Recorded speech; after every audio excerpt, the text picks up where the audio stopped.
Bienvenue à notre second numéro de l'émission Face au panel. Bonjour chers internautes qui nous suivez. Nous avons le plaisir de vous retrouver dans cette émission qui est une initiative du Centre de documentation et de formation sur les droits de l'homme, de l'Observatoire Média, droits de l'homme et développement et du réseau Watch pour parler de droit du travail. Et le thème à l'ordre du jour est le suivant: liberté syndicale et droits des travailleurs. La législation togolaise protège-t-elle suffisamment?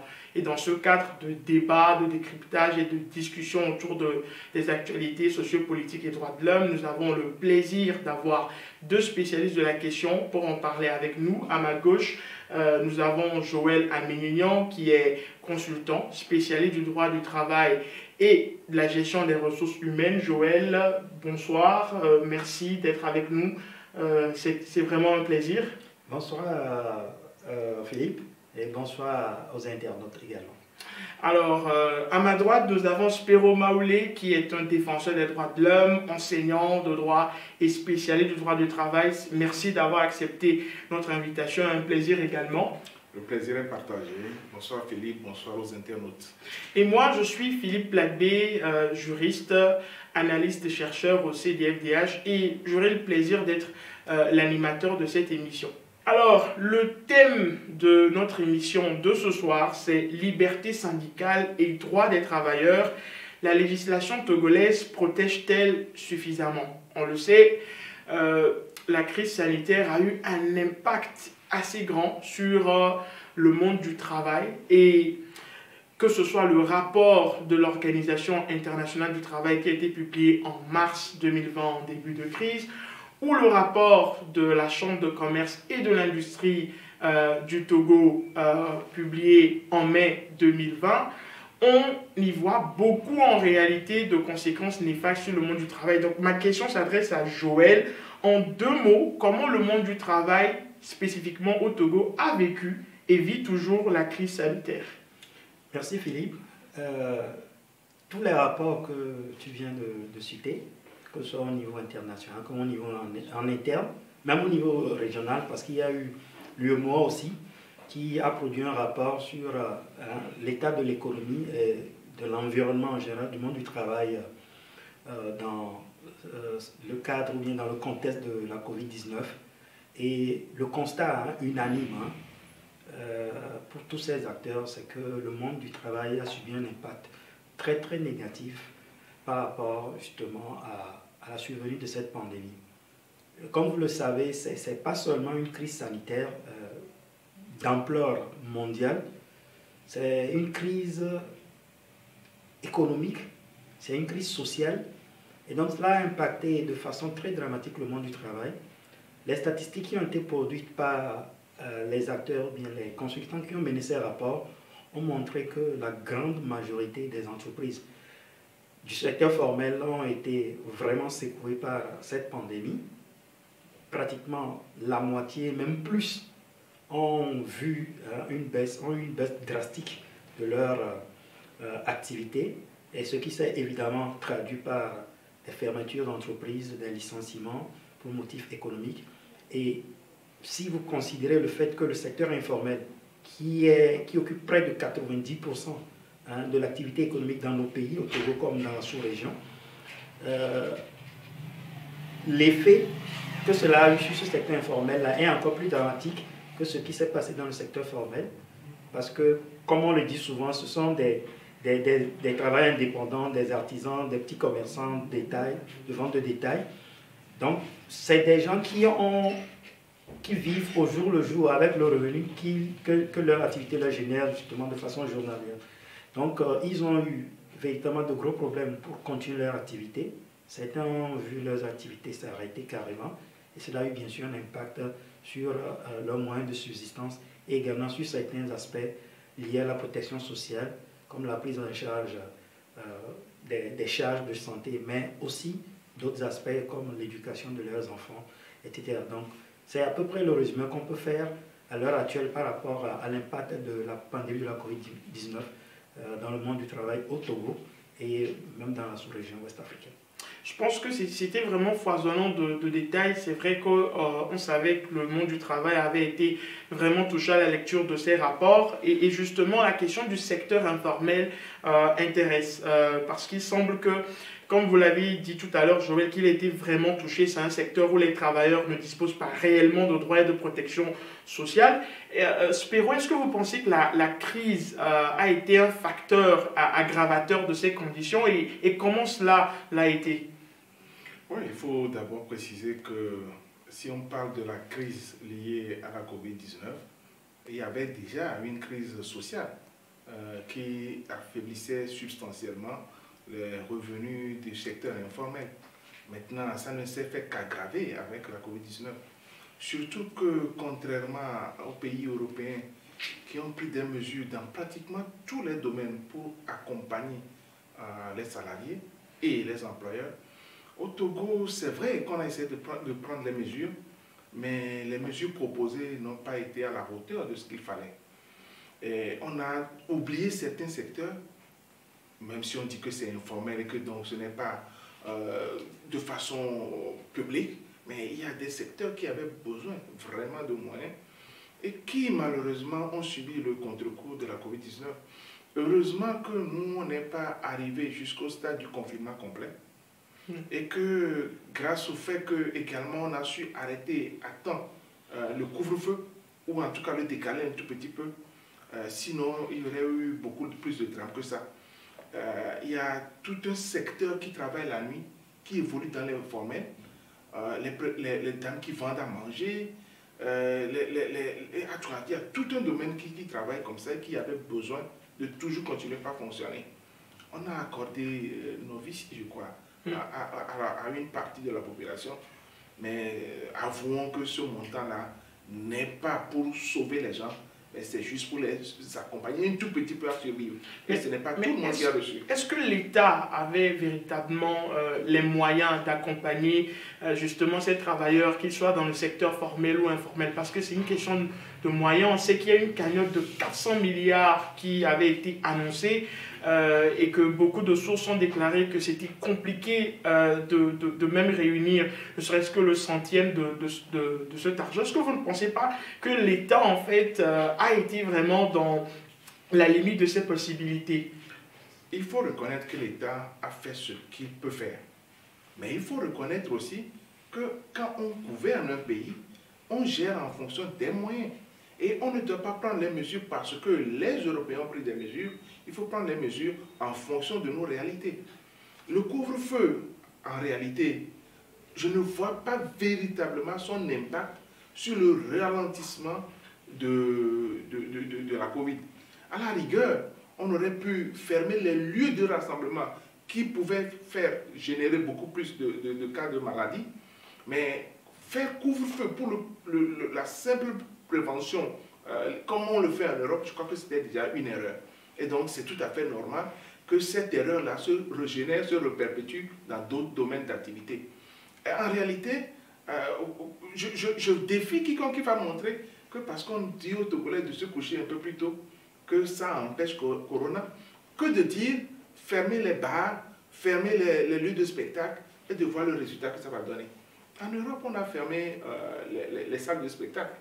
Mais on a accompagné les artistes. Même si aujourd'hui, eux-mêmes, ils se plaignent par rapport à l'insuffisance de leurs moyens, ils ont quand même relativement été accompagnés. Ici, on n'a accompagné personne. Et même quand nous parlons du secteur informel comme le plus pauvre enfant, ce n'est pas évident. Le secteur formel, mais privé, a eu beaucoup de problèmes également. Et ils n'ont eu pratiquement pas d'accompagnement. Et c'est encore là que c'est plus grave. Moi, je parle d'un domaine que je connais très bien, c'est l'enseignement.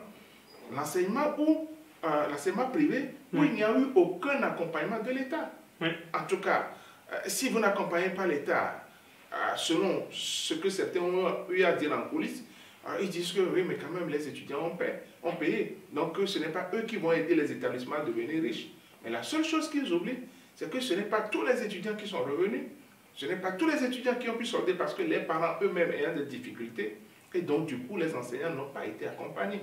Est-ce la faute à ces enseignants-là de travailler dans le secteur privé? Mais non. Mais non, tout le secteur public ne peut pas prendre tous les enseignants en charge. Et donc, le secteur privé vient en appui au secteur public. Donc, de la même façon qu'on a pris des mesures pour aider le secteur public, de la même façon, on devait prendre des mesures pour aider le secteur privé. Alors, Joël, c'est vrai que le débat que soulève, ou la question que soulève Spiro, ce n'est pas une question qui s'arrête au Togo, à l'Afrique. Même en France, il y a un gros débat par rapport aux mesures sanitaires que prend l'État. Vous êtes d'accord par rapport au fait que les restrictions sanitaires, notamment qui ont touché le monde du travail, n'ont pas pris en compte notre contexte social et économique et ont été très mal choisies? Bon, je ne voudrais pas aller sur ce terrain. Moi, je préfère donner mon point de vue par rapport aux mesures prises par l'État pour accompagner les entreprises. Les mesures d'accompagnement. Oui, parce que sur le plan sanitaire, on peut faire tout un débat sur la pertinence de telle ou telle mesure dans tel ou tel pays. Je pense que nous n'avons pas, de mon point de vue, toutes les données nécessaires justement pour juger de la pertinence de la prise en compte d'un certain nombre de mesures sur le plan sanitaire. Mais pour ce qui concerne les mesures d'accompagnement aux entreprises, que ce soit du secteur formel comme du secteur informel, je pense effectivement, comme Stéo l'a dit, qu'il y a problème. C'est vrai, l'État a fait un effort, je dirais substantiel. D'abord en annonçant une cagnotte de 400 milliards. Mais il faudrait qu'on fasse la part des choses. Cette cagnotte-là, ce n'est pas quelque chose qui existe réellement. C'est quelque chose. C'est une annonce. Voilà, c'est une annonce et c'est des sous qu'il faut aller chercher. Et là où il y a un petit souci, c'est que jusqu'alors, l'effectivité de cette cagnotte ne nous a pas encore été démontrée. C'est vrai. Les dispositions concrètes qui ont été prises pour accompagner les entreprises avec cette cagnotte-là n'ont pas été déployées, n'ont pas été annoncées. Mais tous les sondages, puisque personnellement, moi j'ai eu à faire des études où j'ai interrogé justement des employeurs, des responsables des ressources humaines. Donc, tous les sondages ont montré que les entreprises attendaient un peu plus que ce que l'État a fait. Et ils se sont sentis complètement délaissés. Pas forcément, mais l'État a fait des efforts. Il y a eu des réductions d'impôts, il y a eu des rallongements des délais de paiement des cotisations sociales. Il y a eu, pour ce qui concerne les ménages, donc pour parler un peu du secteur informel, il y a eu, Novici, comme Spiro l'a dit, il y a eu vraiment des réductions des charges sur l'électricité et l'eau. Ça, on peut en débattre, mais ce que les entreprises attendaient réellement par rapport au sondage que nous avons créé, c'est vraiment une aide directe. Parce que vous voyez, oui, parce que l'impact que la COVID-19 a eu sur les entreprises, c'est vraiment de mettre vraiment à nu, de façon drastique, leur trésorerie. Okay. Donc les entreprises ont besoin de liquidité. De mon point de vue, ce qui aurait été bénéfique pour la résilience et la reprise des activités dans les entreprises, c'est d'avoir un accompagnement, une aide financière directe, comme cela s'est fait dans beaucoup de pays. Dans beaucoup de pays, des secteurs d'activité ont été portés à bout de bras par l'État. Et cela continue jusqu'à maintenant. Par exemple, parce que après, on a toujours la question des moyens dont dispose l'État et des limites justement de ces moyens au-delà que l'État ne peut pas dépasser. Écoutez, on a parlé de beaucoup de rapports. Et ces rapports-là ont mis en exergue les secteurs qui ont été les plus impactés par la pandémie de la COVID-19. Le secteur de l'hôtellerie, le secteur des transports. Je viens de parler de l'enseignement privé laïque. Mais ce sont des données qui sont connues. Ce sont des données qui sont connues et ces secteurs-là méritent vraiment d'être accompagnés parce que ce qui se joue ici, justement, c'est les pertes d'emploi que génère justement l'impact que la Covid a sur ces entreprises-là. C'est la précarité, c'est le renforcement de l'extrême pauvreté, des travailleurs qui sont licenciés, qui sont laissés à eux-mêmes. Et c'est vraiment le basculement dans l'extrême pauvreté, dans la totale précarité de tout le lot, j'ai dit tout à l'heure 90%, de tout le lot des travailleurs qui opèrent dans le secteur informel, que ce soit de jour comme de nuit. Parce que c'est vrai, de nuit il y a le couvre-feu, mais n'oublions pas que de jour aussi, le bouclage de certaines zones des mesures drastiques de circulation qui ont été imposées ont fait que même de jour, ceux qui travaillent dans le secteur informel ont eu beaucoup de soucis justement à exercer au quotidien les activités. Donc c'est de ça vraiment qu'il s'agit, une aide directe aux entreprises pour leur permettre justement de renflouer leur trésorerie et de reprendre avec beaucoup plus de vigueur. Alors Spéro, on dit souvent que cette crise-là, elle a permis franchement aux patrons d'entreprises de se débarrasser des travailleurs et de violer allègrement leurs droits en prétendant que c'était à cause de la crise. Vous partagez en fait les mêmes constats ou vous pensez que c'est exagéré, que ces patrons avaient des difficultés, qu'ils ne pouvaient pas faire autrement? Ils avaient des difficultés, ça il ne faut pas le nier. La plupart des employeurs ont eu des difficultés de trésorerie, comme le disais tout à l'heure. C'est clair que les problèmes de trésorerie étaient là.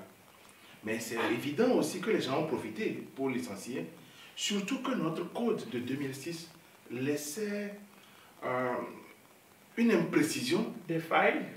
Une imprécision surtout qui donnait cette possibilité-là. Parce qu'en réalité, les gens ont essayé dans un premier temps de faire le chômage technique. Oui, voilà. Or, le chômage technique ne pouvait pas durer plus de 2 mois. Après le chômage technique, vous n'avez plus le choix. Vous avez à licencier. Or, si l'État avait accompagné, ne serait-ce qu'un peu de trésorerie injectée dans les activités, les gens auraient pu souffler et ne plus pouvoir invoquer les difficultés de trésorerie pour pouvoir licencier des gens. Or, il n'y a pas eu ça. Moi, je me rappelle qu'à un moment donné, d'abord, quand vous prenez le chômage technique, on n'a pas donné un montant à allouer aux employés. C'est laissé d'accord partir avec l'employeur. Et donc, du coup, les employeurs se sont amusés, certains à faire le quart, d'autres à faire le demi, certains à donner 10 000 francs ou n'importe quoi. L'essentiel pour dire que moi aussi j'ai fait quelque chose. La loi ne leur faisait aucune obligation. Ensuite, passé ce délai-là, on a dit oui, mais 2 mois. Après 2 mois, qu'est-ce qu'on fait? Alors on s'est dit, et en plus, quand on dit chômage technique, il y en a qui ont continué par faire les activités liées à leur poste de façon naturelle et normale. Et on a considéré ça également comme des chômeurs techniques et on ne leur a pas payé normalement le salaire. Ça pose un problème. C'est-à-dire qu'il y a chômage technique, vous avez dit, une partie des employés, vous ne travaillez plus normalement ou vous ne travaillez plus du tout. On comprendrait. Mais pour les gens qui ont travaillé normalement, ces gens-là auraient dû avoir normalement le salaire. Les employeurs ont dit simplement non, c'est chômage technique, vous ne pouvez pas avoir votre salaire. Les gens ont pris demi-salaire, les gens ont pris quart de salaire, les plus nantis ont pris 3 quarts de salaire, et la vie a continué comme ça. Après 2 mois, moi je me rappelle, j'ai rencontré un inspecteur du travail qui m'a dit, mais après 2 mois, vous ne pouvez plus venir chez nous, mais si vous vous entendez, vous pouvez toujours continuer le chômage technique. Oui, mais continuez sur quelle base juridique? Parce que si vous continuez, ça crée plus de difficultés aux salariés. Mais comme au Togo, tout le monde sait qu'il vaut mieux préserver l'emploi mal payé que de ne pas avoir d'emploi. Les gens se sont tués, on a continué dedans. Et donc, du coup, les employeurs, j'allais dire, ont eu à bénéficier d'un enrichissement sans cause, entre guillemets, mais je ne me plains pas trop pour eux non plus, parce qu'ils n'étaient pas très bien lotis non plus, pour la plupart, parce que même avec ce que les gens faisaient, il n'y avait pas moyen d'engranger suffisamment d'économies pour pouvoir payer. Sauf ceux qui étaient de mauvaise foi et qui ont profité de cette situation pour s'enrichir beaucoup plus. Justement, et Spéro fait bien de soulever la question parce que notre code, celui de 2006, qui était vieux de 14 ans jusqu'à ce qu'il soit remplacé par celui de 2020, semblait ne pas faire le poids par rapport à un certain nombre d'éléments relatifs à notre contexte social, mais également par rapport à la crise. Donc, est-ce que vous pensez que le code qui a été adopté en décembre 2020, il a pris en compte ces difficultés, a prévu des solutions et même des innovations qui dépasseraient la crise? Oui, merci Philippe. En écoutant Spéro, je souriais parce que j'allais dire que finalement, à quelque chose, malheureusement. Parce que la Covid-19 a montré de façon flagrante certaines insuffisances du Code du travail qui vient d'être, disons, toiletté, si tu me permets le mot. Donc, oui, parce que si on prend par exemple l'exemple qu'il a donné sur le chômage technique, c'était Moi, j'ai discuté avec des inspecteurs du travail, c'était devenu un véritable casse-tête parce qu'on était confronté à un dilemme. Il y a des employeurs qui étaient totalement de bonne foi, qui avaient mis une partie de leur personnel en chômage technique parce qu'effectivement l'activité avait diminué, hein, ils avaient des difficultés justement à gérer. Et au bout de 2 mois, ils ont demandé à l'inspection, finalement qu'est-ce qu'on sait? Nous on ne veut pas licencier les gens parce qu'on se dit que forcément il y aura une reprise, on veut conserver ce personnel. La crise pourrait passer. Mais voilà comment on gère. Donc finalement, je vous assure que les inspecteurs, pour éviter que les gens soient licenciés, ont laissé les employeurs continuer dans la logique de chômage technique au-delà de la durée qui est légalement admise dans le Code du travail. Heureusement d'ailleurs, parce que sinon, devant ce casse-tête chinois-là, les employeurs n'auraient eu, hein, si on doit raisonner légalement, n'auraient eu d'autre choix que de procéder au licenciement pour motif économique, qui est l'étape qui suit les 2 mois de chômage technique. Donc pour ce qui concerne le nouveau Code du travail qui a été adopté en décembre 2020, je pense que on peut lui reprocher un certain nombre de choses, mais c'est quand même un code assez progressiste par rapport au contexte que nous vivons actuellement. Déjà sur le plan de l'organisation de travail, le code a tenu compte du contexte et a introduit en son sein de nouvelles formes, je dirais, alternatives d'organisation de travail. Vous avez entendu parler de formes d'organisation que vous ignoriez il y a quelque temps, comme le télétravail, avec tout ce que cela suppose aussi, comme difficulté de mise en œuvre. Est-ce que c'est possible avec le coût de la connexion? C'est un peu compliqué, on pourra revenir là-dessus. Mais toujours est-il que les entreprises vont expérimenter.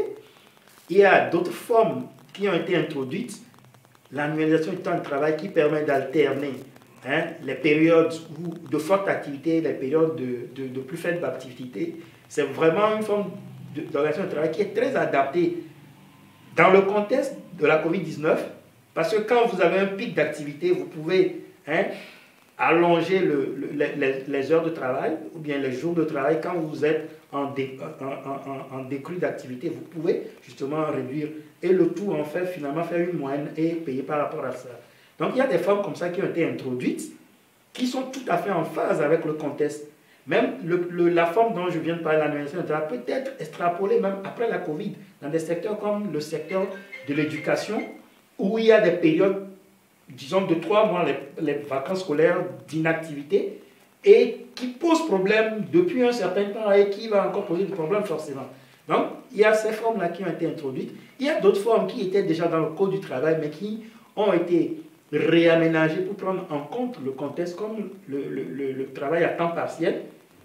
Il n'y avait qu'une seule ligne qui en parlait dans l'ancien Code du travail. Maintenant, c'est toute une section qui lui est consacrée pour que les gens comprennent concrètement quelles sont les modalités qui peuvent être mises en place pour que des gens puissent travailler à mi-temps, surtout dans ce contexte-là, et peut-être plus tard, dans d'autres schémas organisationnels.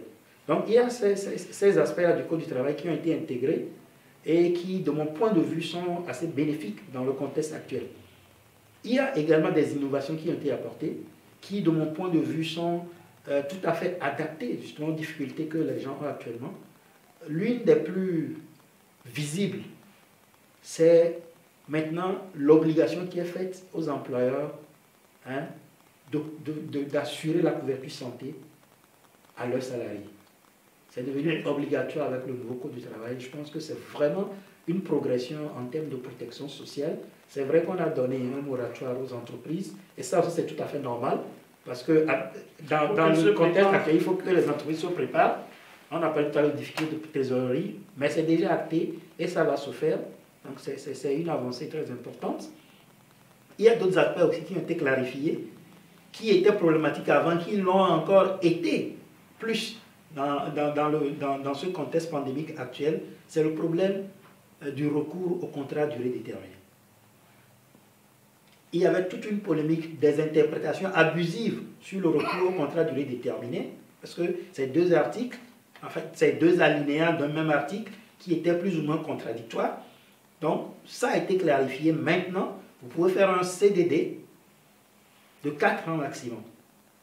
C'est-à-dire sans avoir fait une justification par rapport au fait que l'emploi doit relever de l'activité normale de l'entreprise qui était figurée dans l'ancien code. Maintenant, les employeurs peuvent opter pour le recours au CDD sur une durée de 4 ans, à raison d'un maximum de 2 années pour le premier contrat. Je pense aussi que c'est une avancée, car ça permet de clarifier les choses. Et est-ce qu'on est satisfait en fait de ce code de travail où il y a des failles en fait ou des reproches à faire à ce code du travail? Oui, j'allais en venir. Il est protecteur des travailleurs. J'allais en venir. Il bénéficie au patron. J'allais en venir, évidemment, qu'il y a des choses à redire par rapport à ce nouveau code. Mais je termine sur les avancées en parlant justement du chômage technique, qui a été prolongé maintenant à 3 mois. Je suppose que c'est par rapport justement à tous les constats qu'on a eu à faire que cela a été... Mais 3 mois alors que l'état d'urgence sanitaire, il a duré déjà 1 an, qu'il a été prorogé de 6 mois. Oui, c'est-à-dire qu'il ne faudrait pas quand même aussi laisser les gens dans cette forme de précarité aussi trop longtemps. Il faut qu'on le dise. Parce que comme Spero l'a dit, quand vous mettez quelqu'un en chômage technique, déjà, il n'y a pas un quantum qui est fixé par la loi, ce qui n'est pas le cas dans d'autres pays. En France, par exemple, il y a le quantum qui est fixé et la quote-part restante que l'employeur ne paye pas, c'est l'État qui le paye par des mécanismes de sécurité sociale. Donc, vous voyez, ce n'est pas le cas dans notre pays. Donc, ce n'est pas bien aussi de laisser les gens avoir un tiers de leur salaire. C'est le maximum qu'on paie souvent, un tiers de leur salaire sur 6, 7, 8 mois. Et même avec le nouveau code du travail. Oui, allez-y. Juste je voudrais m'assurer d'une chose, parce que moi, je n'ai pas vu que le nouveau code de 2020 soit promulgué. Oui, tout à fait. Ça n'a pas été promulgué, et donc, jusqu'à présent, ça demeure toujours en projet. Juridiquement, c'est toujours en projet, c'est toujours pas encore en vigueur. Et deuxième chose, il y a même des circonstances où moi, je préfère carrément un licenciement pour motif économique que de faire perdurer le chômage technique. Vous licenciez la personne, c'est qu'elle n'a plus aucune obligation envers vous. Et la personne conserve toujours le droit de préemption. Quand vous allez être en train de reprendre les gens, si elle se présente, vous la prenez prioritairement par rapport aux autres. Donc il y a ce droit-là. Mais la personne au moins est libérée de ce souci d'être toujours demeurer avec vous et peut aller chercher du travail. Maintenant, la personne est là. Est-ce que demain je reprends? Est-ce que demain je ne reprends pas? Et les situations sont ambiguës comme ça. Et puis on lui dit après, bon, finalement, on n'a plus rien fait pour toi, tu es licencié.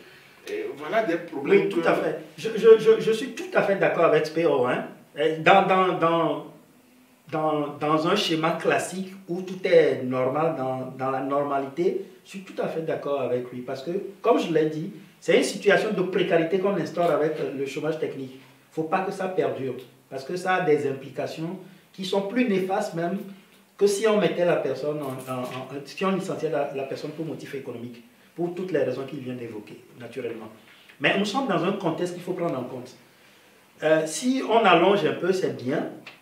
Le temps que l'entreprise recouvre une plus grande stabilité avec tout ce que nous préconisons, aide financière et tout. Mais après, il faut vraiment passer à autre chose. Le problème, c'est que dans le contexte actuel, si vous licenciez les gens pour motif économique, ce n'est pas sûr que les gens puissent retrouver du travail rapidement. Mais dans la normalité des choses, il ne faut pas que ça dure trop. On dirait qu'il y a des arguments pour et il y a des arguments contre. Et on a l'impression que c'est le juste équilibre que le législateur a essayé de trouver. De mon point de vue, dans le contexte actuel. Dans le contexte actuel, oui. Maintenant, une autre avancée, avant qu'on aborde ce que nous appelons d'un point de vue des reculs ou bien des régressions sociales, c'est d'avoir, au terme des CDD, le législateur a instauré une prime qu'il a appelée une prime de précarité. C'est-à-dire cela permet au bout des 4 ans maximum des CDD, lorsqu'on se sépare du salarié, de lui octroyer une prime. Okay. De mon point de vue, c'est une avancée. Là où je mets un bémol, c'est sur le canton. C'est là où je tombe sur des reculs ou bien les régressions sociales. Parce que de mon point de vue, une personne qui fait 4 ans chez vous, à part le fait que vous l'avez maintenu dans une précarité, c'est vrai que cette disposition permet d'assurer une certaine flexibilité de l'emploi, permet aux employeurs de recruter de façon plus active.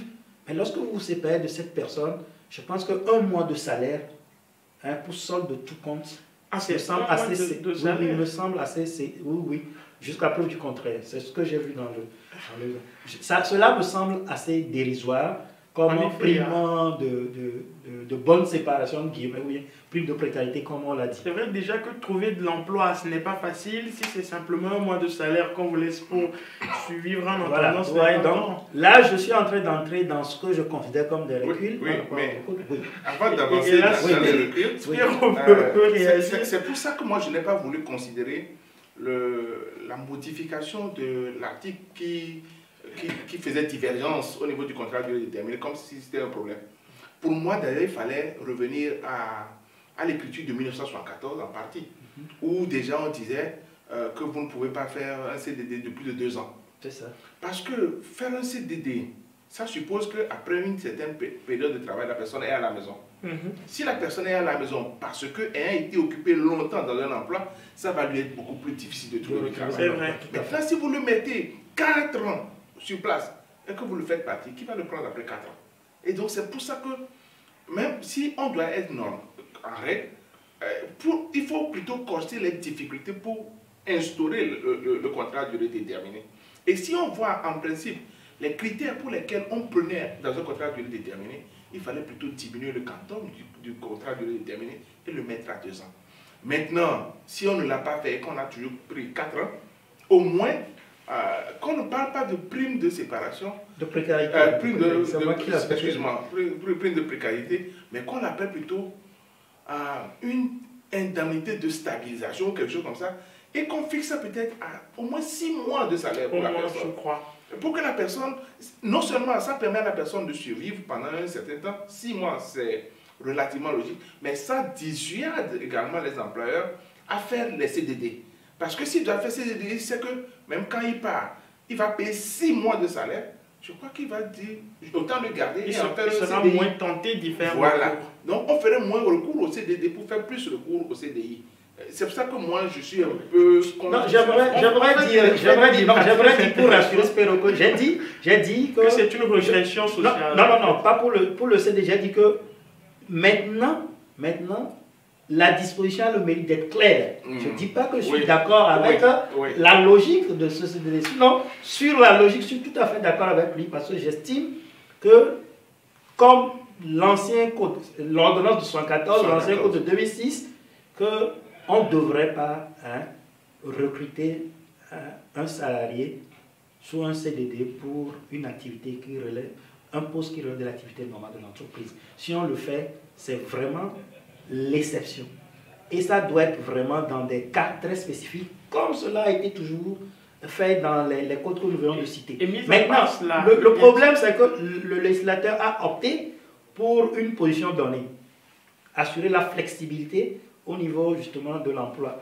Le législateur a certainement ses raisons. Nous, on ne fait que commenter. Maintenant, si on doit aller dans les régressions, si tu le permets. Bien sûr, bien sûr. Justement, j'allais vous y inviter. Voilà.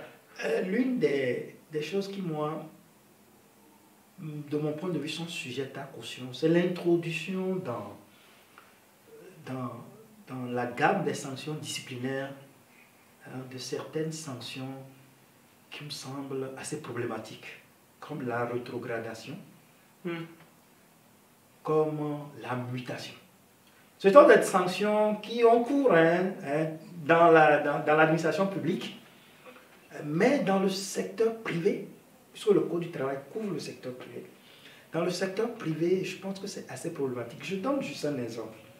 Lorsque vous reprochez un manquement professionnel à un cadre, soit parce qu'il a failli à certaines obligations, et que comme sanction, vous rétrogradez cette personne-là, de mon point de vue, il vaut mieux encore licencier cette personne. Parce que vous créez en cette personne de la démotivation, de la frustration, et ce n'est même pas sûr que ce que vous attendez de la personne à l'avenir, en termes de performance, en termes d'ajustement professionnel, que cette personne puisse y répondre, à cause de tout ce que je viens de dire.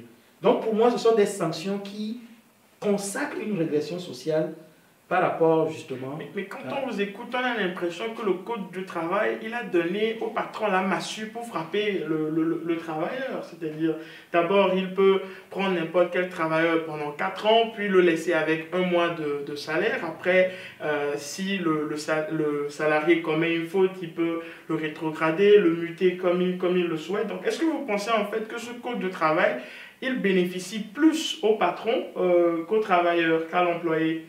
Bon, chacun peut en faire la lecture qu'il veut, mais ce que moi je dis, c'est que, parce qu'il faut faire la part des choses, il faut rendre à César ce qui est à César. Nous avons tout à l'heure énuméré un certain nombre d'avancées de ce code-là. C'est un code très progressif sur certains aspects, sur beaucoup d'aspects. Mais sur d'autres aspects, effectivement, il y a matière justement à s'interroger, et vous faites bien de le demander, parce que ces aspects-là peuvent générer beaucoup plus de conflits dans les entreprises. Ces aspects-là peuvent amener des employeurs à consacrer certaines dérives autoritaires sur une base légale. Vous voyez? Et il y a plus. Il y a plus. Il y a une autre disposition qui me semble très problématique aussi. C'est le fait, et ça, chacun, comme je le dis, chacun pourra l'interpréter à sa manière. Hein, parce que si vous êtes tendance employeur, vous pourrez dire que ah non, ça nous permet justement d'avoir de la trésorerie. Justement. Mais le fait qu'on ait par exemple plafonné le montant des dommages et intérêts en cas de licenciement abusif, ben, je trouve que c'est de mon point de vue, hein, c'est consacrer justement la toute-puissance des employeurs à licencier comme ils veulent. Surtout que maintenant, même pour ce qui concerne le motif économique que les employeurs évoquent souvent pour licencier les gens, il y a une autre disposition qui dit, puisque avant, les inspecteurs du travail devaient justement vérifier la pertinence et l'effectivité des difficultés financières que l'entreprise a avant justement de vouloir aller au licenciement pour motif économique. Parce que les licenciements pour motif économique, ça ne concerne souvent pas seulement une seule personne, mais des groupes de personnes, des dizaines, des fois des centaines de personnes.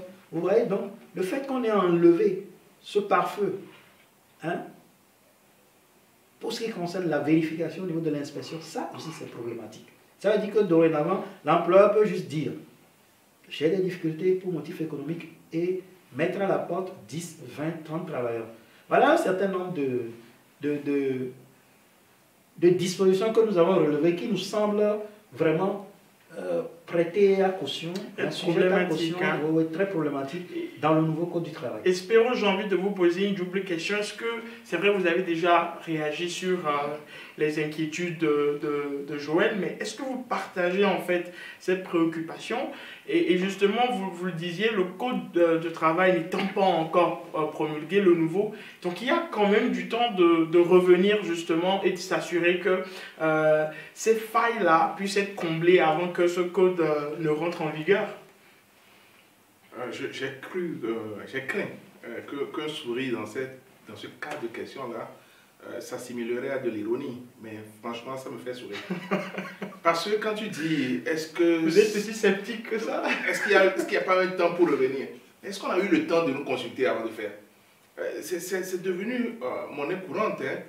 Je ne sais pas qui on consulte avant les tests. C'est juste retourner pour voir le côté sur les syndicats. C'est tout. Et ça ne veut pas dire qu'ils vont retoucher à tout ce qui est faille en chemin. Donc je suppose qu'ils considèrent que tout ça, c'est des acquis, c'est des trucs qui sont bons, on peut avancer. Or, comme le dit Joël, il y a plein de problèmes qu'on peut relever pour peu qu'on prenne le temps de s'asseoir et de discuter avec les praticiens. Parce qu'il ne s'agit pas, même le théoricien qui est à l'université dans une formation de recherche n'a pas la même vision que celui qui est dans une formation professionnelle. Qui a vécu des expériences. Forcément. Et donc, du coup, ce n'est pas les mêmes réalités. Ce qu'il dit comme élément, ce n'est que peu par rapport à plein d'autres choses. Même le regard du défenseur des droits de l'homme ferait voir beaucoup d'autres problèmes encore. Et malheureusement, je ne crois pas qu'on va avoir touché à ça. Et justement, quand à la suite d'un conseil de ministre, le gouvernement annonce justement vouloir revoir le droit de grève pour promouvoir le dialogue entre État et syndicats, Surtout qu'avant ça, on a vu un bras de fer entre le gouvernement et le syndicat des enseignants du Togo. Est-ce que vous pensez qu'en réalité, cette révision qui est annoncée, c'est dans le sens en fait d'améliorer les choses ou de serrer les verrous? S'il y a encore des choses à verrouiller, c'est possible. Mais moi, j'ai déjà l'impression que tout est verrouillé. Déjà, quand vous prenez la liberté syndicale même, Oui. Normalement, le régime pour la création d'un syndicat, c'est juste un régime d'information. De déclaration. Oui. Vous voulez déposer à la mairie, puis c'est fini. Oui. Mais qu'est-ce qui se fait aujourd'hui? Oh, ça, c'est pas un nouveau test. Hein? Oui. Même dans l'ancien test, c'est juste une déclaration. Mais jusqu'à aujourd'hui, c'est pas la déclaration. Donc, qu'est-ce qu'ils vont encore changer de nouveau? À moins qu'on soit décidé maintenant à faire exactement ce que la loi prévoit. Si c'est ça, d'accord. Mais même quand vous lisez le nouvel article, là, dommage que je ne l'ai pas en tête, il y a déjà une phrase qui fait dire que, sauf tout ce qui est interdit, c'est dit d'une façon à ce qu'on donne encore mandat au ministre de l'administration, comme c'est lui qui fait ça, de pouvoir bloquer les activités des syndicats. Mais c'est terrible, parce que quand on s'en tient à la Convention 87 de l'OIT sur les libertés syndicales, un peu comme vous dites, ou les principes directeurs sur la liberté de réunion et celle d'association de la Commission africaine, c'est vraiment le régime de la liberté d'information. Et on dit même qu'une association, même si elle n'est pas légalement enregistrée, on ne peut pas faire arrêter ses activités ou sanctionner ses membres pour cela. Donc on a l'impression que le Togo va à contre-courant des standards. Et il y a plus grave que ça. Et les exemples sont légion avec ce qui se faisait. Donc espérons juste que maintenant les choses vont changer et qu'on ferait les choses autrement. Mais ce que j'allais dire, malheureusement, c'est que, vous voyez, quand vous prenez par exemple le nouveau code en gestation, vous vous rendrez compte que on a fait qu'en réalité, que prendre ce qui était critique et dont on parlait et que les députés ont entendu parler, ou en tout cas ceux qui ont préparé les tests ont entendu parler, on a essayé de corriger. Mais j'ai l'impression qu'on a introduit des réalités qui sont plus du secteur public que du secteur privé. Et ça, ce serait une erreur grossière, puisque le Code du travail ne règle que le secteur privé. Ceux qui sont à la fonction publique sont régis plutôt par le droit de la fonction publique. Et donc, ils n'ont rien à voir avec le Code du travail. Et donc, il y a cet amalgame-là. La rétrogradation dont il parlait tout à l'heure, ce n'est bien que peut-être que pour les agents, les ouvriers simples, qui auraient commis une faute et qui se sentent rattrapés par l'employeur qui les punit, mais en les gardant. Mais une faute délictuelle à la rigueur. Par exemple, un employé qui a volé de l'argent, l'employeur veut le renvoyer, il supplie, l'employeur dit, bon, je te garde, mais tu n'es plus à ça, tu es à ça, et avec ça, on comprendrait la rigueur. Mais comment vous voulez que dans un secteur privé, où c'est le rendement qui est l'objectif réel, vous voudrez rétrograder quelqu'un et que la personne donne les mêmes rendements? C'est contraire à l'ordre, même moral. Et donc, je pense qu'il faudrait revoir complètement le test en gestation dans une optique de secteur privé avec des praticiens qui savent ce dont on parle. Alors, Joël, on écoute Spero et la question qui nous vient sur le bout de la langue tout de suite, c'est est-ce que vraiment les syndicalistes, les praticiens, les spécialistes de la question ont été consultés? Parce qu'il y a tellement en fait de reproches que l'on peut faire à ce code de travail qu'on n'imagine pas qu'ils aient eu leur mot à dire ou ils ont eu voix au chapitre. Bon, il faudrait qu'on remette les choses à leur place, hein, parce que quand on parle de négociation dans le monde du travail, en première ligne, ce sont les organisations patronales, donc les employeurs, et les organisations syndicales de travailleurs. Ok. Ou si c'est dans un cadre tripartite, comme c'est le cas de la révision du Code du travail, donc l'État aussi. Hein, donc c'est ces trois partenaires-là qui discutent. Et à ma connaissance, hein, puisque j'ai eu à discuter avec des employeurs, j'ai eu à discuter avec des secrétaires généraux de syndicats, ils ont tout à fait été impliqués dans la révision. Et pourtant Oui, justement, et pourtant. C'est là tout le questionnement. Je pense que les employeurs, eux, ils en ont eu pour leur compte. Ça veut dire qu'ils se sont... Est-ce que vous voulez ce que ça veut dire, c'est qu'ils se sont organisés justement pour faire valoir et pour faire adopter leur point de vue. Vous voulez dire le rapport de force a été en leur faveur ou qu'est-ce qui était l'élément qui a permis pour eux d'obtenir autant d'avantages et que pour les syndicalistes il y ait autant de désavantages selon vous? Moi, je ne parlais pas de rapport de force. Je parlerai plutôt de préparation, je parlerai plutôt de compétences techniques à négocier. Parce que quand vous négociez, quand vous êtes devant un interlocuteur et que vous partagez un gâteau, ou bien vous êtes confronté à une problématique, mais il faut vraiment que vous ayez les arguments techniques.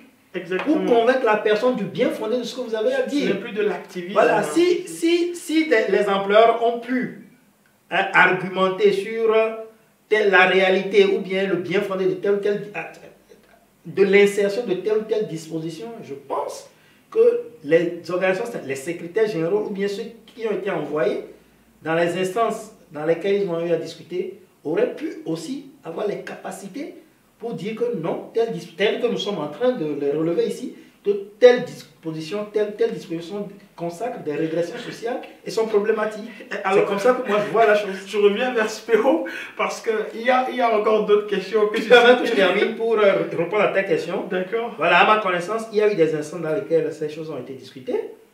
Il y a le Conseil national du dialogue social, qui est une instance tripartite où se retrouvent donc les trois protagonistes ou bien parties prenantes que je viens d'énumérer. Il y a également eu plusieurs discussions aussi à la commission des lois sociales de l'Assemblée nationale sur le Code du travail.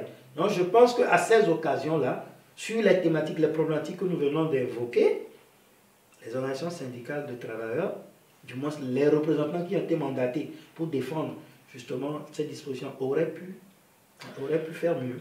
Alors, Spéro, est-ce que ça veut dire que même les organisations syndicales sont plus dans l'activisme que dans l'analyse? Et bien sûr, peut-être mes propos sont exagérés, mais on a l'impression qu'ils n'avaient peut-être pas tout le coffre technique, toute l'organisation pour aller discuter en fait de ces dispositions bien précises et en ressortir avec le meilleur pour ceux-là qu'ils représentent. Oui, heureusement que tu as utilisé le mot. Vous savez, aujourd'hui, au Togo, quand vous voulez être le représentant des salariés, on a l'impression que c'est celui qui n'a pas peur. C'est celui qui peut parler devant l'employeur. Qui a de l'audace. C'est tout. On ne se préoccupe pas de savoir est-ce qu'il a le bagage intellectuel pour aller le représenter. Est-ce qu'il a la diplomatie suffisante pour aller parler? On ne demande pas tout ça là. Qui est-ce qui peut faire front à l'employeur? Qui n'a pas peur de l'employeur? C'est les seules qualités qu'on recherche. De force. Donc du coup, quand ces gens-là sont déplacés de leur milieu, où ils comptent sur leur base, pour aller en négociation, ils perdent tous leurs moyens. Absolument. Et il suffit simplement qu'on leur offre un peu de sous, ou alors qu'on monte un peu le niveau intellectuel du débat, et ils sont pour que ces gens-là se perdent. Malheureusement, ces organisations syndicales-là n'ont pas connaissance du fait qu'elles peuvent se faire assister par un conseil. Et donc, normalement, à ces interventions-là, ces organisations peuvent travailler avec les conseils, et ces conseils les représentent. Mais malheureusement, c'est eux-mêmes qui veulent aller. Et ils sont là-bas, quand on leur dit, oh, vous ne voyez pas, on vous a dit ça, là, c'est bon pour vous, non? Ah oui, c'est bon. Donc on leur donne deux choses, ils sont contents, alors on glisse quelque part une phrase quand on dit, tout ce qui va être contraire à votre objectif est interdit. À quel moment on va savoir que ça, ce n'est pas conforme à leur objectif? Justement. Et c'est laissé à l'appréciation de l'autorité qui serait à même de sanctionner à volonté en disant que ça, ce n'est pas conforme à votre objectif. J'ai envie d'ajouter que le principe justement d'une liberté civile et politique, c'est de restreindre le plus possible l'intervention de l'autorité politique. Donc, un peu dans notre contexte où on assiste à une tendance à la restriction, ce n'est pas vraiment une disposition qui avantage les travailleurs. Mais quand vous dites, ce n'est pas une question d'activisme, ce n'est pas une question d'audace, c'est d'abord une question de compétence et de technicité parce que les enjeux sont différents et très élevés. Franchement, j'avoue que nous avons eu à ce second numéro, comme au premier, je suis sûr que, chers internautes, vous êtes d'accord, des éléments très intéressants, des développements assez pointus. Nous remercions nos deux intervenants à qui nous allons donner le mot de fin. Cette fois-ci, on commencera par Spéro Maoulé, un défenseur des droits de l'homme, un aîné de la société civile, enseignant de droit, spécialiste du droit du travail. Spéro Maoulé, pour conclure, quel serait votre mot? Ouais, juste vous remercier de nous donner l'opportunité de donner des informations, c'est vraiment important. Mais il faudrait que chaque citoyen comprenne que quels que soient ses moyens, on a besoin d'avoir les bonnes informations pour faire les bons mouvements. Sinon, on risque toujours de se heurter à des difficultés. Le plus important, ce n'est pas la force physique qu'on a, ce n'est pas la force sociale qu'on a. Le plus important, c'est d'avoir les bonnes informations et de les utiliser de façon idoine. Et c'est pour ça que je félicite votre émission, en espérant que les gens vont suivre et les gens vont comprendre pour que prochainement, surtout en matière de droit du travail, qu'on n'agit pas à l'aveuglette. On agit en ayant des bases sûres, en connaissant la loi, le droit avant d'agir. Parce que si vous êtes licencié, vous perdez votre pouvoir d'achat. Votre famille perd son pouvoir d'achat. Et c'est tout ce monde que vous traînez derrière vous. Parce qu'aujourd'hui, quand une seule personne travaille, c'est plusieurs familles qui sont nourries. Donc c'est tout ce monde-là qui est noyé. Donc il faut que chacun commence par apprendre ses droits. En attendant, prenne conseil de quelqu'un qui connaît pour pouvoir avancer sereinement. Encore merci. Comme vous dites, on espère vraiment que les téléspectateurs ou les internautes pourront suivre et en tirer toutes les leçons. Joël Amélignan, vous êtes consultant spécialiste du droit du travail et de la gestion des ressources humaines. Nous avons été heureux de vous avoir sur notre plateau. Un mot de fin? Merci Philippe. Je ne dirais pas autre chose que ce que Spéo a dit. Hein. D'abord, vous remercier pour l'initiative. C'est vraiment une œuvre utile, surtout dans un domaine aussi particulier que le droit social. Moi, j'ai toujours été sidéré de constater la très grande méconnaissance des b.a.-ba justement de la législation sociale, aussi bien au niveau de certains employeurs qu'au niveau d'une grande majorité de travailleurs. Donc ces émissions sont vraiment les bienvenues de mon point de vue, parce que cela permet aux gens de s'informer, d'avoir la bonne information pour pouvoir mieux gérer les relations contractuelles de travail. Merci pour cette émission. Alors, c'était notre second numéro de l'émission Face au panel. Nous avons été vraiment contents de passer 50 minutes de décryptage, de discussion et de débat autour du droit du travail avec vous. Je vous rappelle que le thème, c'était « Liberté syndicale et droits des travailleurs. La législation togolaise protège-t-elle suffisamment ?» Je pense que vous aurez eu la réponse à travers cette émission. Nous voulons remercier naturellement nos partenaires, à savoir Osiwa et Jojo Photographie qui nous accueillent dans son très beau cadre avec une équipe extrêmement dynamique et compétente. Merci à vous de nous suivre. Nous nous retrouvons dans 2 semaines pour un autre numéro pour apprendre, pour s'édifier, pour avoir les standards et s'assurer justement qu'en utilisant la bonne information, on puisse en réalité mieux protéger et agir plus efficacement. Donc, au revoir et à la prochaine.